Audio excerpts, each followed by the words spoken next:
The Bragg trial implodes. A witness came out and devastated their case. This gentleman you see here is named Jeffrey McConney, and he showed up in court testifying as the former Trump Organization Comptroller. And we know that this is a business records case, falsifying business records, 34 of them. One crime is an invoice. Cohen writes an invoice, sends it over to Trump Org. They put it in their ledger. They cut a check. Every one of those actions is a different felony. Multiply that times multiple months, you get 34 charges. So this guy is responsible. All these papers that are flying around that I just described, they're coming across his desk. He's the person in charge of it. So if they're trying to prove that Trump was responsible, Trump had the guilty mind and took a guilty act to justify a criminal charge by falsifying business records, they got to get into his mind and show that he had the actual intent to do the thing, which in this case is writing on a check legal expenses or classifying these as legal expenses versus something else. So we don't know how he should have classified it. They're going to tell us that later. So Jeffrey McConney is on the stand, and as per usual, we are going over to inner city press. Now, the pre-trial motions are out of the way. Judge Merchan is now on the bench. He says, a fresh witness today. Perfect. Bragg's prosecutor stands up, says, we're ready to go, Your Honor. And so the people will be calling Jeffrey McConney. You know what he looks like? He's working his way up to the bench. And before he comes in, Trump's lawyer, Emile Beauvais, says, Your Honor, before we begin, quick thing. We'd like to address objections outside the presence of the jury. He said, well, are you asking me to dismiss the jury from in here? He said, well, I don't think it's going to take that long, so why don't we just come up to the sidebar? We'll talk to you about it. Judge says, fine. I'll have you do that at the sidebar. Come on up here. They come up to the sidebar. They're back. Now, Beauvais's back at the bench. He says, Your Honor, this witness that they're about to call in, McConney, who is the former, or it might be current, we'll see, Trump Organization Controller and SVP, I'm going to guess Senior Vice President. He's there handling a lot of the finances. Your Honor, Todd Blanche says, this witness, after this one, we have an objection to them testifying as well. So Beauvais and Blanche are both objecting. Well, we'll just have to go through these one by one, says the judge. Beauvais says, I just found out about this witness yesterday. I had no idea he was going to be testifying until today, this morning. Here he is. Trump's attorney, Todd Blanche, says the witness after this one, we also have an objection to that one. He says, all right, fine. We'll save it for that witness. And then I'll get the objection then. He says, all right, get the jury, bring the jury in. Jury walks back in. Now we read through the contempt order. We're familiar with what that looks like in our prior segment. And now we get into testimony. Government prosecutor from Bragg's office says, good morning, Mr. McConney. Can you please describe your education? And remember, this is a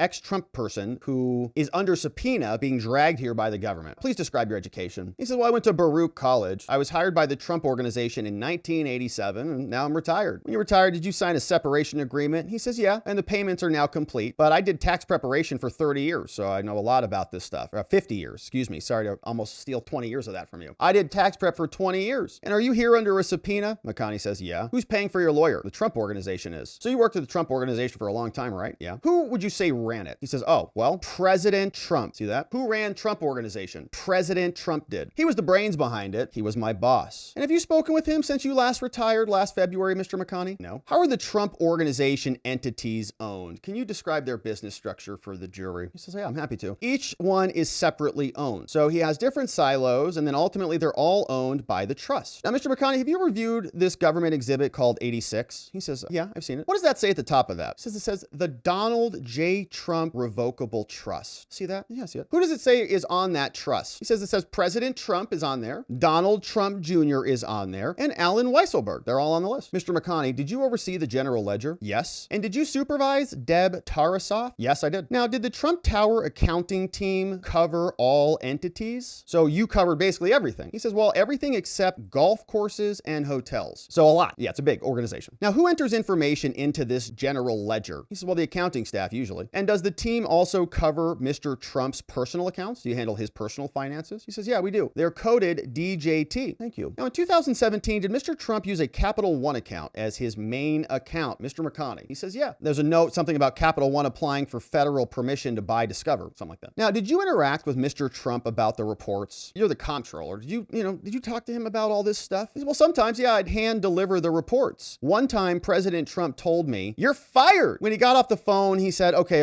Look, you're not fired, but pay attention to my bills, okay? Don't just pay them. And Trump is a known kind of stickler for the finances, right? I've read this in multiple places that he likes to see basically every check that comes through. He doesn't have somebody writing checks and paying money out. It's very interesting, actually. Very tight financial controls. So don't just pay him, he says. Now, the reason why the government is trying to dig in on this is to show us that Trump has very strict financial controls. So Trump knows what he's doing, right? If Trump is monitoring this, then it is something that he has intention or knowledge about. So they're trying to show Trump is like a micromanager. Watch. Did the Trump Organization ever cut a check if no invoice invoice was submitted? So did the organization as a whole? He says, no, never. We always had an invoice. They send a bill, we always pay. Never. Now, who has the authority to approve the invoices once they do come in? Well, a couple people. He says President Trump did. Eric Trump did. Don Jr. also did. Ivanka, when she was working with us, she did. A few other people could have permission to sign these off. And now, how many signatures would be required on the checks? And this will be interesting too. McConney, the comptroller, says, well, if it's below $10,000 an invoice, only one signature is required. If it's over $10,000, we generally have two signatures that are required. And if a lawyer receives a payment, is that payment taxable? He says, well, if it's an outside attorney, I assume so. And McConney is sipping from a water bottle. I think so. I assume it's taxable. I don't know. Talk to them. Did you review the files on this thumb drive earlier today, Mr. McConney? Much earlier today. Yeah, I did. And have you emailed with Michael Cohen? He says, yeah, I have. Your Honor, we asked to admit these exhibits. Beauvais says, objection, Your Honor. We object to that one and that one. Judge makes a decision, probably admits them. Government back to McConney, comptroller. Mr. McConney, are you familiar with Michael Cohen? He says, yeah, we both worked there. I spoke with him by the coffee machine sometimes. What was his position there at Trump? Well, he said he was a lawyer. And did he ask you at some point to be reimbursed? He did, yeah. He said sometime in January 2017, Michael Cohen came in and said, I got to be reimbursed. Now, he was supposed to leave, says the comptroller, on January 20th, 2017, but it got moved to January 27th. He had some complaints about last year's bonus. He wanted more money or something, so I don't know, it got postponed. Now, I want to show you Exhibit 35 to the witness, to you, Mr. McConney, to the court, and to the parties only. Okay, so he's kind of showing this to the Trump side. You guys see this? Yeah. What is this, Mr. McConney? He says, that's a bank statement that Alvin Weisselberg gave me. Alvin Weisselberg, of course, is the Trump CFO, who's currently in jail for perjury because they said he lied about something in the Tisch trial, which he didn't. Prosecutor says, did you keep it in the files, that bank statement? Yeah, I did. It was in a book in a locked drawer by my office. Thank you. Now, what about this exhibit? Did you take these notes while Mr. Weisselberg spoke to you? He says, yeah, I did. They were stapled to the bank statement. He says, well, what is this bank statement? He says, it's Essential Consultants. It's First Republic bank account. It's $130,035 to Keith M. Davidson Associates, PLC. $130,000. That's Alvin Weisselberg's handwriting. It says grossed out, then divided by 12. So grossed out and then divided by 12. And that might be this document. So let's see if that is what this one is. 130 grossed up. There's some line items here. It looks like this is an account statement, First Republic Bank. So somebody printed this out. Simplified Business Checking. It's Essential Consultants LLC, care of Michael Cohen. See that there. 24 hours. Here is just, it looks like the bank statement. It says how much money, the beginning balance, and then there's total withdrawals and debits, 130,000, ending balance $965. So here's the account activity. So there's a credit of 131,000, and then there's a wire transfer fee, and then the total withdrawals and debits. So somebody moves 130 grand in, somebody takes 130 grand out. And then there's some handwriting here. You can see it says plus 50 grand paid to Red Finch for tech services, totaling $180,035. And so there's some scribbles here in the margins, $130,000. Looks like it says grossed up to something, and handwriting's a little bit tough to read, but let's see what he testifies to. So confidential. This looks like it's the item they're talking about. So let's continue. Why was it $180,000 is what they said. Why did it come out to this total? You can see the number down here. Why was it $180,000? He says, well, there was $130,000 to Michael Cohen, and then $50,000 went over to Red Finch. What does this grossing up mean, Mr. McConney? He says, well, that's to cover taxes. You know, there's federal taxes, New York state taxes, New York City taxes. It's a lot expensive. We've taxed enough already. Well, where does Mr. Cohen live? He says, you want the address or no? Okay, he lives in New York City. Okay, thanks. And so long story short, to pay that amount, is it true you were wiring what, $35,000 a month? He says, yeah, we'd wire it each month starting February 1, 2017. And that's what we do. Now, did you take any notes? He says, I want to introduce People's Exhibit 36. Put the notes up on the screen. He says, yeah, those are my notes. I wrote that. It says bonus 50,000, then 180,000, then grossing up the 180 for taxes. So it's 420 grand. So there's a wire from Trump. The government says, okay, well, with the grossing up, was this an expensive reimbursement like others? Was this like an expensive one? He says, no. With the grossing up, was this an expensive reimbursement like others? No. So let me show you this exhibit. Trump's lawyer, objection. Judge says, okay, please approach, come up. So the both of them go up to the judge's bench and they're back. Now it looks like it's overruled. So maybe objection overruled. So the prosecutor picks back up. Okay, so I can talk about this. So you don't think it was an expensive reimbursement, huh? No? Okay, how about this? Why don't you read this one? Well, what did you say here? Read this to the jury. He says, well, I asked for an invoice. You know, a lot of people ask for money. We need an invoice. So Michael wrote back in his email. Michael said, remind me of the monthly amount. I replied, it's $35,000. Then he wrote, okay, pursuant to the retainer agreement. So McConney says, look, I need an invoice. Okay, I'm not cutting this check. I'm not paying him 35 grand a month without an invoice. We always get invoices here. So I asked for an invoice. He sends Cohen an email. I need you an invoice. Cohen says, for what? What's the monthly amount? He says 35 grand. Cohen says, okay, pursuant to the retainer agreement, I'm hereby owed 35 grand. grand. And he says, okay, that's great. It's an invoice. It's like an email. Okay, fine. Files that as an invoice, makes the fee. But then Alan wrote to me and he said, okay to pay per agreement with Don and Eric. Alan wrote to me and he said, okay to pay per agreement with Don and Eric. Huh, Don. Is that Donald Trump? Question, Mr. McConney. Who was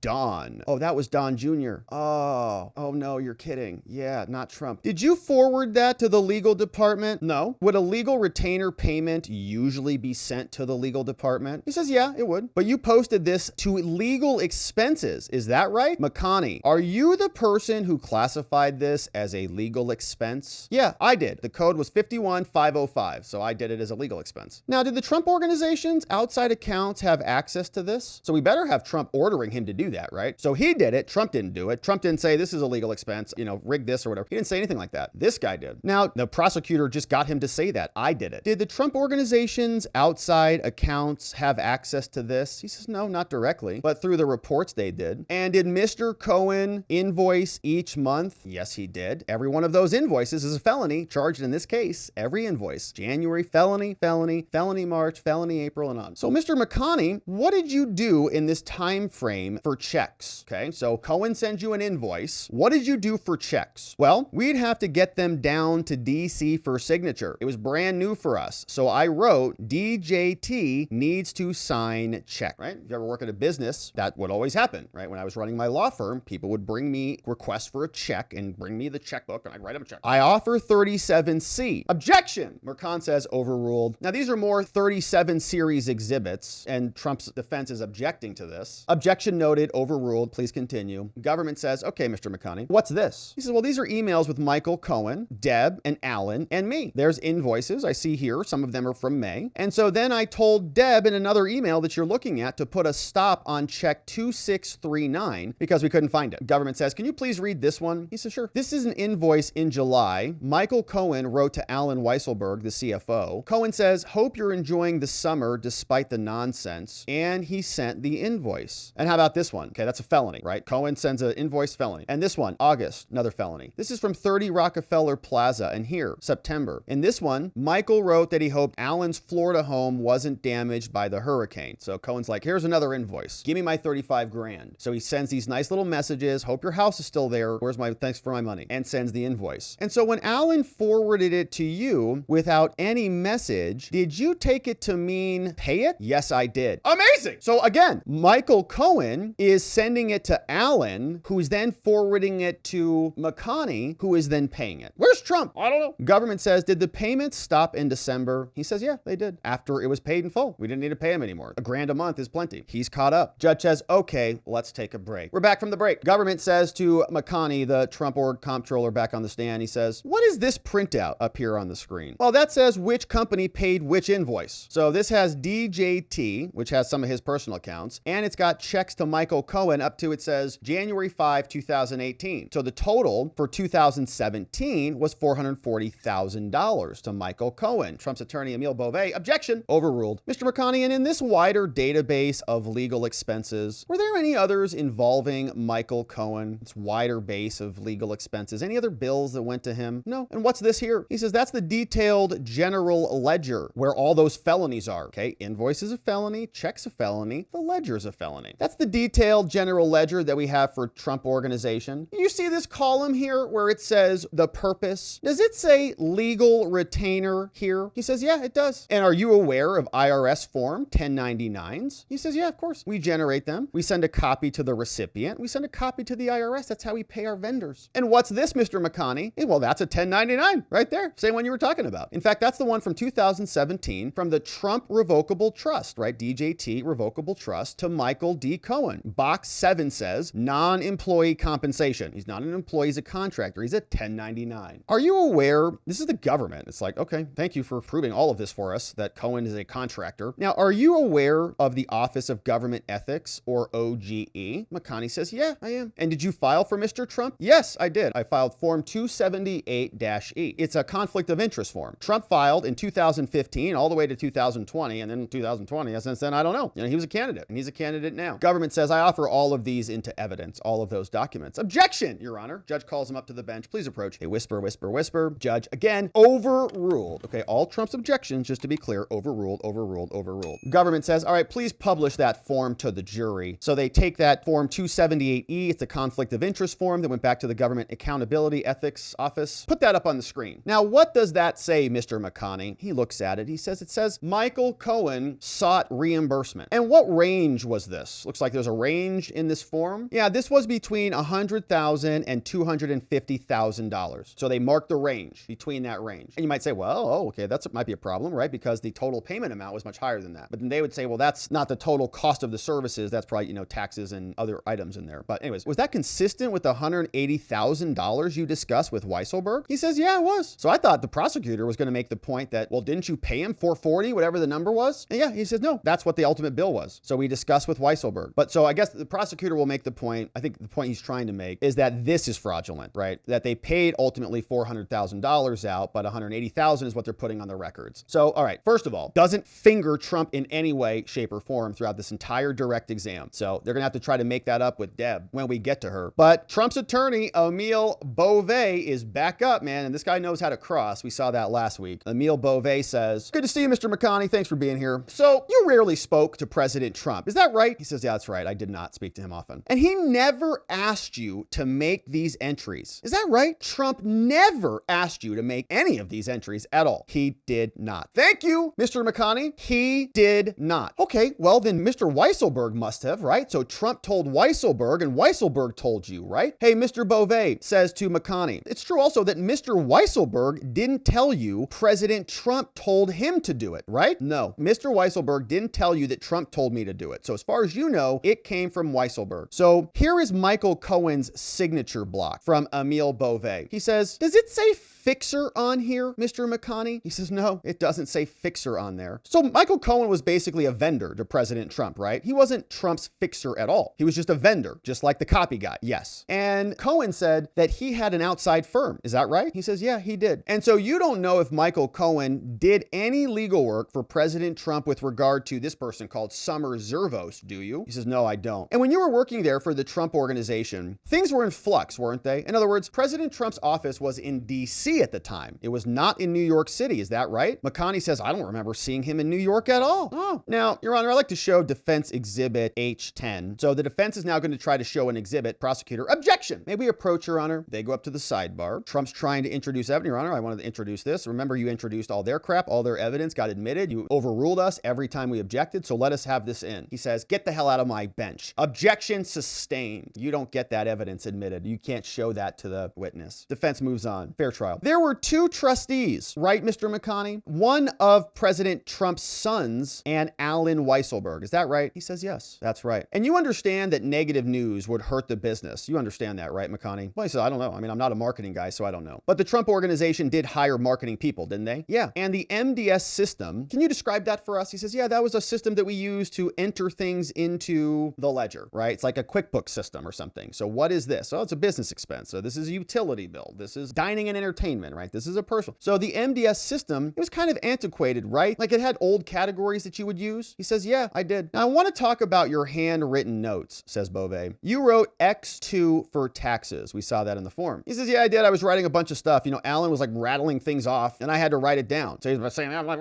scribbling it down. But Weisselberg was not a tax accountant, right? He didn't do taxes. No, he was not. Thank you. Now, this First Republic document that we got, you just filed it, right? He says, yeah, I filed that. So you don't know anything about Red Finch, do you? He says, no, I don't. And retainer agreements, like they can be verbal, can't they? You don't actually have to have a document. You can have a verbal retainer. I don't think it's best practice to do it that way, but you certainly can. He says, yeah, they can. You can have verbal retainer agreements, so it's no problem. Now, the first three payments that came out here were paid out of the Trump, right, organization or Trump accounts. I don't know what accounts. And the remainder came from President Trump's personal account. Is that right? He says, yeah. And this 1099 to Cohen, it doesn't have any space to distinguish legal fees versus expenses incurred, right? There's no real place to change the label. No, it doesn't have any place for that. And so this Office of Government Affairs form, on the form that the prosecutor asked you about, doesn't it say that the payment to Michael Cohen was disclosed in there? Is that right? He says, yeah, it's disclosed. It's right in there. The payment to Cohen's in the form. Nothing further. Boom. Government's back up. They say, okay, Mr. McConney, do expense reimbursements usually get disclosed to the IRS? He says, no. And have you come to know that there were things Mr. Weisselberg kept you in the dark about Objection, overruled. He says yes, right? So in other words, they're going to try to blame this on Weisselberg now. So we know how this is going. So Weisselberg will be the connection. And when Weisselberg comes out and says Trump never told Weisselberg to concoct some conspiracy here, they're going to say that Weisselberg is a perjurer because they ensnared him in a perjury trap in the Tisch case. They had to get their side a perjury victory because they have a perjury loss. They have a -1 with Michael Cohen, so they needed to get a -1 on the other side. So then they went and ensnared Weisselberg, so when they bring him in, they'll say, you're a liar, though. Isn't it true Trump told you to? No, he never did. You're a liar. And that's where this will go. So they say, yeah, there were times where he kept me in the dark. So this guy's innocent, but it's Weisselberg who lied to him, and Trump was orchestrating Weisselberg. But recross, Emile Beauvais comes out, says, this was all disclosed to the IRS. Is that right? He says, yes, it was. Nothing further. Thank you, Judge. So Judge says, okay, we'll take a break, and we are done now with Mr. McConney, and I don't know how that was very useful for the government. This sounds to me like this guy did all of the falsifying a business record, and he was following protocol, and it creates a major gap between any of the criminal conduct and Trump. This guy literally entered the record differently, and he was following protocol. So it's going to be very curious to see what Weisselberg says and how they try to spin that. But our break is over. We're back. Todd Blanche says, Your Honor, half an hour ago, we learned who the next witness is. So the government is so shady in their practices that they just hide the witnesses and they spring them out at the last minute. It's very detestable behavior. It's not honorable. They have no honor. Half an hour ago, we learned who the next witness is, and we have some objections. I hope they do the same going back. They shouldn't tell them who their witnesses are. Invoices from Michael Cohen are not business records of the Trump organization, okay? If she stamped them, sure. So this next witness is going to come in and she's going to help talk about documents. Mercant says, well, I'm going to allow those documents in as res gestae. They're part of the crime. So they're business records that he says are a part of the crime. Government, they say on People's 42, Todd Blanche, the defense says, on their Capital One records, we believe this witness is a Trump organization employee. And they say it is. Yeah, it's Deb Tarasoff. And we're going to talk about canceled checks. And the judge says, okay, well, I'm going to allow the checks in, so bring the witness in. So she comes in. All right, so Deb Tarasoff is next on the bench. Trump trial, we're in day 12. This will be our final witness for the day. She is now coming in. Deb Tarasoff walks into the courtroom, raises her right hand. Prompt, tell truth, I do. Please be seated. Ms. Tarasoff, government prosecutor says, are you employed? She says, yeah, I am. I work with the Trump organization. She says, it's a real estate company.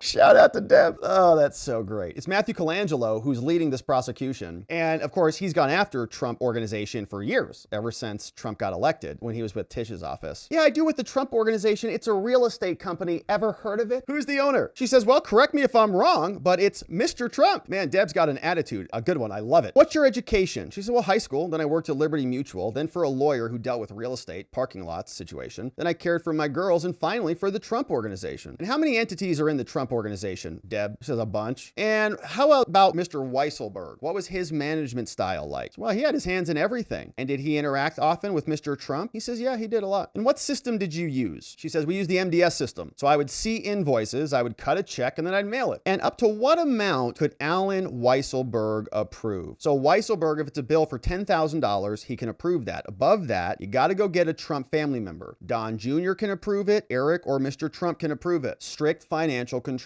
And how would you get the Donald J. Trump DJT checks signed? And remember, in a business, you might have just checks that are signed. So we would do that at our law firm all the time. We just sign a bunch of checks and they were used for discovery, right? So if the team needed it, we'd say, we need discovery checks for this week. Sign a bunch of them. Okay. Then they just give out the checks. In other words, Trump is not bothered every time they need a check. They batch them up. So how would you get the checks signed? It says, well, I would take them to Rana. Rana's already testified earlier in this trial. She was Trump's, right-hand woman. And then she would take them in for Mr. Trump to sign them. Now, would he ever refuse to sign a check? Yeah, he would. He would write void on it. And how would you know it was him? Well, he would use a Sharpie, so I'd recognize it. I'm handing you up a thumb drive, Deb. Objection. Judge says, I don't care. They're admitted. Get them in. Shut up, Todd. Now, how did you get the checks down to Mr. Trump in D.C.? How'd you guys handle that? We use FedEx. Now, how about People's 37-8? The government says, I want you to blow up that top email. Did you get that email, Deb? See, I got that one. February 14th, 2017. I was told to pay pay and to post legal expenses. Now, how about this $70,000 check? Number 138. Who signed it? $70,000 check. Eric and Alan Weisselberg signed that one. If that's a check to Cohen, might be. And it's the 2 signatures again. And how about this email? This email came from Jeffrey McConney. We just heard from him. And he said to pay it. And so there's my stamp. And so I stamped it and I paid it. And this check, did you put a stop payment order in on this one? Yeah, I did. So they're going through a bunch of financial records. They take a break and we're back. And he says, while we were talking about those previously, the prosecutor says, I think I missed one. What is this one? Deb says, well, it's just another invoice. That's June 2017. And how much is that check for? She says $35,000. $35,000. Okay, I have nothing further. Okay, so I guess Eric and Alan Weisselberg signed one check. Here's one. How much is the check for? $35,000. Maybe Trump signatures on that. I have nothing further. Okay, great. We have more checks. So Mercan says, okay, defense, it's your witness. Over to you. Deb, hi. Thanks for being here again. Thanks for your work at Trump Organization. You're doing a fantastic job. Sorry you have to be here. Would you describe the Trump Organization as a family business? She says, oh, yes, definitely. And was President Trump around less while he was running for president? Yes, he was. Now, the checks that we just went through for the last hour and a half, he starts laughing. He's like, oh, gosh, that you just ran us through. Thank you for that. Sorry they made us go through that. They are all signed, aren't they? Except the one that got lost? Yes. But you weren't present there when President Trump talked with Mr. Weisselberg, were you? No, I was not. No more questions. Now, Mr. Tarasov, you may step down. Counsel, please approach. When they're up at the bench, Trump is talking with Susan Nicholas, defense attorney, who slides over, and the judge comes back out and says, all right, jurors, this is a good time to break. And so we're going to break early today. Jurors, thank you for your service today. Have a great night. Please don't read or talk about this case. Jurors leave. Government says, Your Honor, before we break, we got to address a couple things. First of all, we'd like to recall a witness to go over some tweets and some truths. We called Miss Longstreet on Friday, and I think that was the paralegal. Remember the government brought in their paralegal who just sifts through Truth Social all day? Not a bad job. Before Hope Hicks, and you're going to bring her back, but she has more. They say it's just not true. The counsel has not had notice of our exhibits, by the way, so they know what we're talking about. And Todd Blanche says, Your Honor, get out of here. I'm looking at the January 2024 witness list, okay? Miss Longstreet is not on it. They should have told us that she had reviewed more posts. Judge says, when are you going to call her? They said, well, we have another witness tomorrow on Tuesday, so probably Thursday or Friday. Judge says, fine. All right, government, how much longer do the people have? He says, roughly 2 weeks starting tomorrow. Judge says, fine. See you tomorrow. And that's the day. Day 12 of the trial, now in the can. Trump came out after the trial was over. He had a couple things to say. Got a couple clips here that we'll take a look at. He says that they are now wanting to keep him off the trail for 2 to 3 more weeks. All part of the plan. The government just said that they want 2 to 3 more weeks. That means they want to keep me off the trail for 2 to 3 more weeks. Now, anybody in there would realize that there's no case. They don't have a case. Every legal scholar says they don't have a case. This is just a political witch hunt. It's election interfering. And this is really, truly election interference, and it's a disgrace. He's right about that. We have one other clip from the president, and let's take a look at what this says. He also came out talking about the gag order, and here is what he said. And it's a disgrace. And then you have the other thing that maybe is even more disgraceful is the gag order, where I can't basically, I have to watch every word I tell you people. Yep. You ask me a question, a simple question, I'd like to give it, but I can't talk about it. Because this judge has given me a gag order and said you'll go to